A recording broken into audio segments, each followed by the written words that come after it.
So, ladies and gentlemen, my next presenter on this stage needs no introduction. They are a next web favorite, but I am contractually obligated to give one anyway.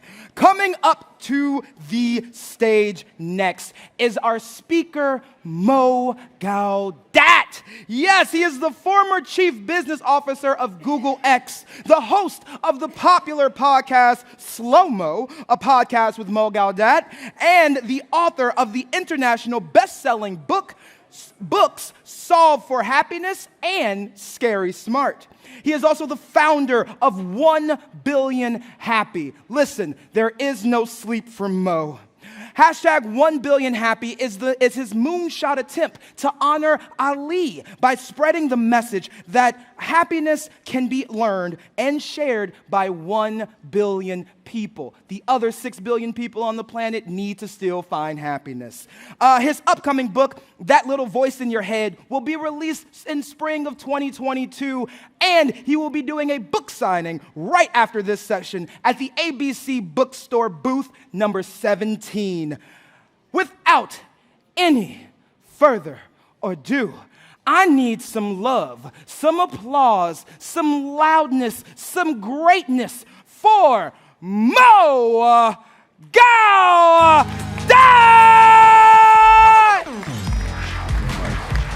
Yes! Thank you.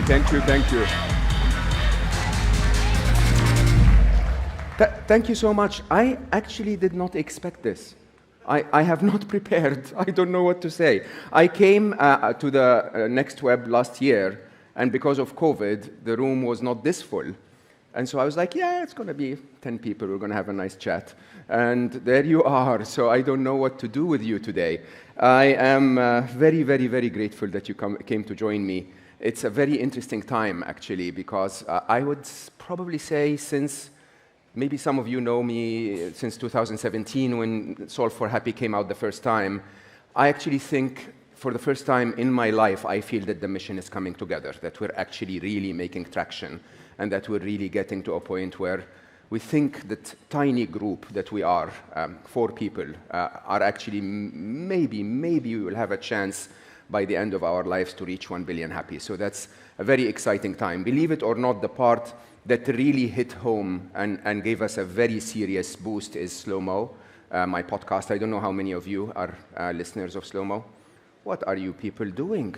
Okay, so Slow-Mo has been #1 in well-being in the UK for the last 4 weeks. It's in the top 5 in Europe most of the time. And it is, it's the time of my day where I'm the student. I get tons of incredible teachers, like such wise people that come together and we just have a chat. So I ask the questions and I listen and learn, and we record it for everyone. But Slow-Mo has really hit the momentum on the happiness mission. Books they keep coming. That Little Voice in Your Head, which what I'm going to talk to you about today, is my 3rd published. I have a 4th that's finished coming out early next year called Unstressable. And I have then one that's called Finding Love, which has proven to be very popular when I spoke about it on podcasts. I believe that love and relationships are one of the biggest reasons for unhappiness, sadly, in our modern world. So it's the economics of love and romance, out next year. And then I have Half Monk, which you may have heard about before. So I keep writing, but I have to say it's events like this and conversations on Slow-Mo that have been gaining momentum. So that little voice in your head, if some of you were here last year, I spoke about Scary Smart. And Scary Smart was, from one side, the underlying reason why I started 1 Billion Happy. So when I lost my wonderful son, Ali, the mission to honor Ali was actually 10 million happy. So we wanted to reach 10 million people with Ali's message so that his essence, if you want, remains in our world and reaches at the end of, my mathematical weird calculation was through 6 degrees of separation, 73 years later, my son's essence will be everywhere and part of everyone. That was the selfish ambition of Solve for Happy. 1 Billion Happy, however, was written because I believe that artificial intelligence is magnifying humanity in a way that if we don't magnify our true essence as humanity, which is we all want to be happy, we all have the compassion to make those we care about happy, and we all want to love and be loved. If we don't start magnifying those, then artificial intelligence will sadly magnify where we are today: selfish, narcissistic, egocentric, rude, which is what we see very, very often on social media.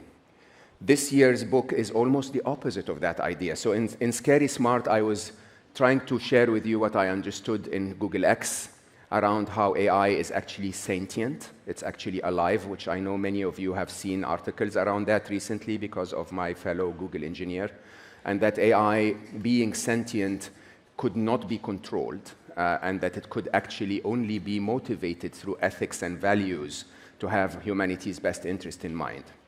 The opposite of that today is another very interesting observation. So that little voice in your head is a book that was triggered by the idea that we actually, that our brains are incredibly similar to our computer systems and our devices in many, many ways. I'll share with you a few now. And those ways make them programmable, just like our computers are. And that the problem for unhappiness in the world is driven mainly by bugs and mistakes in the way we code our brains. And that if I could show you how to code them correctly, you could actually avoid unhappiness and achieve a lot of success as a result. So that's the core of that little voice in your head. It's the opposite side, that AI is becoming like our human brains. That little voice in your head has always been like the computers we've built. And so I received a wonderful message on Instagram today from a reader that says, this literally feels like upgrading my brain. And that was the exact intention of the book, that I want to not upgrade, because your brains upgrade themselves all the time, but sort of direct where we want them to be upgraded, if you want. So I'll run you through it quickly. We're going to have a Q&A session in a room next door right after this. So I'll just use the time to run you through this very quickly, and then we go to Q&A there. Understand this. Understand that your brain is, like our computers, suffering from bugs and mistakes and wrong inputs and so on. And I say that there are 4 reasons why our brains make us unhappy. So to start with, if you remember in Solve for Happy, I said that we're born happy, that every child you've ever seen, when safe, given their basic needs for survival, their default state is happy, right? And that we're happy by nature. We don't need anything from outside us. We just need to stop the reasons for unhappiness. That if you don't become unhappy, your default state is happy. In that little voice in your head, I go a step further and I say, but by the way, it doesn't matter what happens in life. Nothing has ever made you unhappy until you've turned it into a thought and turned that thought in your head. And that thought is what made you unhappy. So, let's take a very prominent example. So many of us feel pain and hurt and anger about what's happening in Ukraine, right? It's true. It's, once you understand that innocent people are being killed, it hurts you, right? But if you assume for a second that we didn't have the internet, we didn't have media, we didn't have any way for you to know about it, you wouldn't feel unhappy. You wouldn't feel any negativity at all until you've run the thought in your brain, okay? If I show up late to an appointment with you, say 5 minutes late, and you didn't have a watch, you didn't have a way of telling time, you wouldn't feel unhappy. Okay? It's the thought that makes you unhappy. It's you turning the event into something that runs in your head. Now, when we turn thoughts into something that runs in our head, we suffer what I call the 4 wrong modes of operation. Okay? Number 1, we allow the wrong inputs into our head. I'll come back to each of them in detail. We allow the wrong inputs into our head. The second is we have 3 defense systems that we overuse inside our heads. The third is we have 2 polarities for every single human in this room, straight, gay, man, woman, whatever your identification is. We have a polarity of the feminine and the masculine. And sadly, in our modern world, we've prioritized the masculine. So that leads us to a lot of unhappiness. And the fourth is one single thought that I call in programming a looping thought, a thought that is playing over and over in your head that leads you to a lot of unhappiness. So let's go through those very quickly. We have built a world around capitalism, okay, that is all about attracting more and more of your attention. And sadly, because of a character of our brains that's known as the negativity bias, the only way for the social media or the mainstream media to catch your attention is through negativity. So even though our world today is actually full of wonderful people, I'm sure if I walked around the room and hugged everyone here, 98% of you will be wonderful. The 2%, please don't hug, right? But the reality is most of us are wonderful. Most of us have a reasonably okay life. But the world has that negativity bias so exaggerated. We're so exaggerated in it that the mainstream media only shows us negativity, only shows us what goes wrong. There may have been 7 million people in, let's say 3 million people in the Netherlands today or last night that kissed and laughed and joked and hugged, but the mainstream media will only talk about the one that hit the other on the head. Do you understand that? And that negativity is shifting our perception of the world in a way that's actually making us a lot unhappier than we should be, not because the world is wrong, but because we're negatively looking at it. On social media, to capture your attention, we have to be fake, we have to add filters, we have to add masks, we have to add toxic positivity, we have to add all of those things that are making us very unhappy. So, wrong inputs. The second is, as I said, the three defenses. The way our brain responds to all of this, remember, at the core of the reason for the existence of your brain, it is just a survival machine. It really is only trying to protect you all the time. Yeah, you can push it further and create phones and apps and amazing things and technology and so on. But the core reason why your brain thinks, like any other biological organ in your body, is it's trying to keep you safe. Now, it uses 3 layers of defense. One of them is known as the reptilian brain, and the reptilian brain is there to attempt to run away from danger without a thought.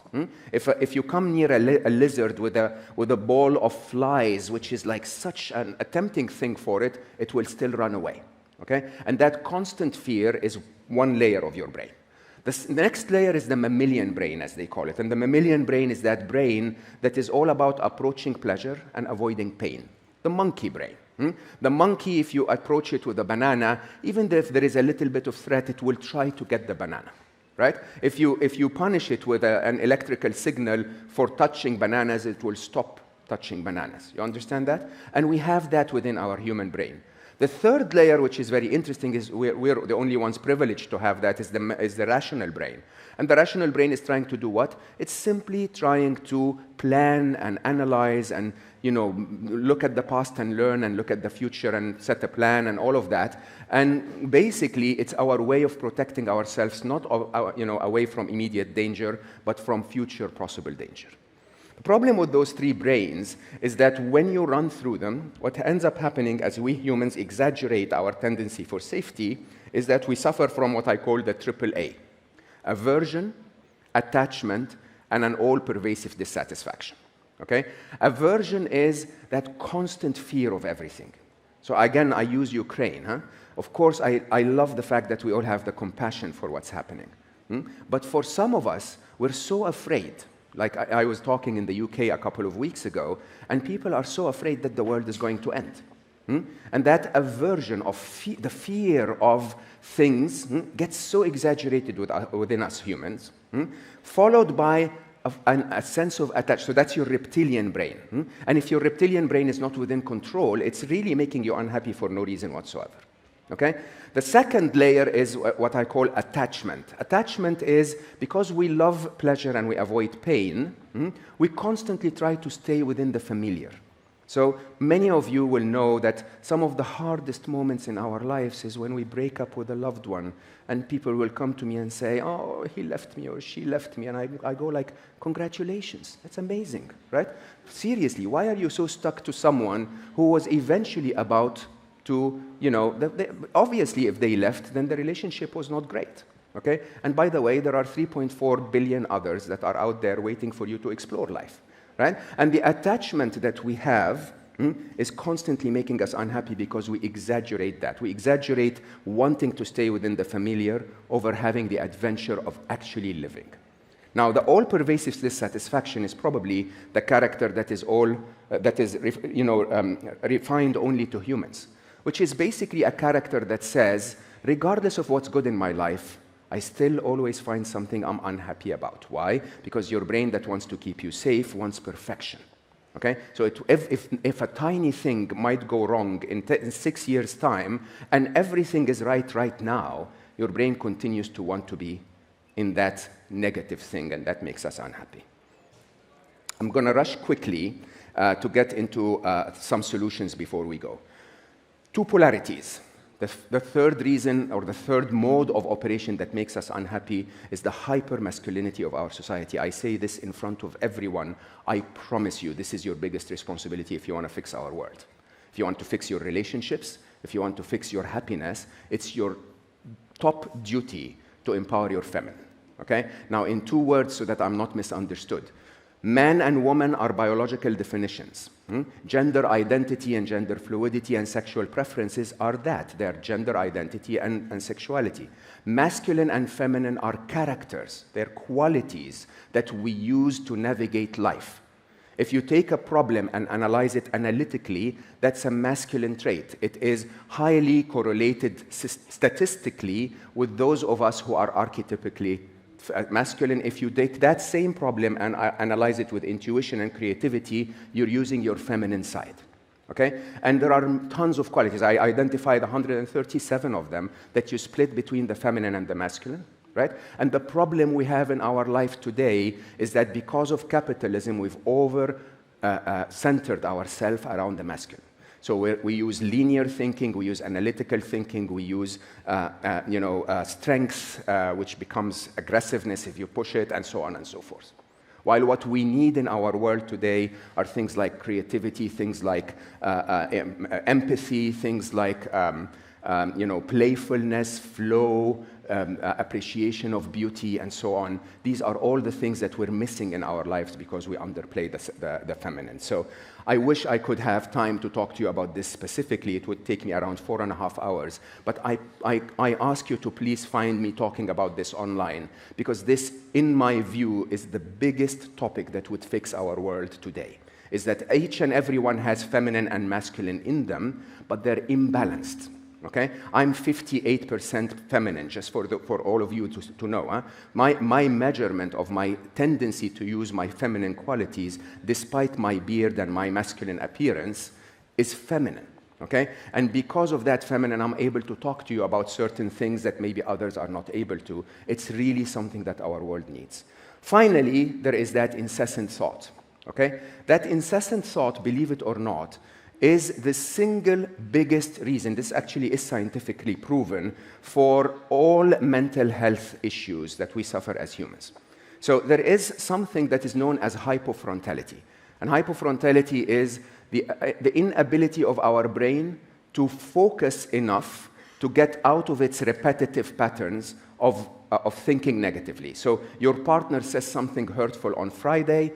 What do you do on Saturday morning? You wake up and say, oh, remember that clip from Friday at 4 p.m.? Let me play that again and torture myself, right? Very clever, huh? It's the Netflix of unhappiness. It's like unhappiness on demand. You know that horror movie at 4 p.m.? Let me play that again and again and again.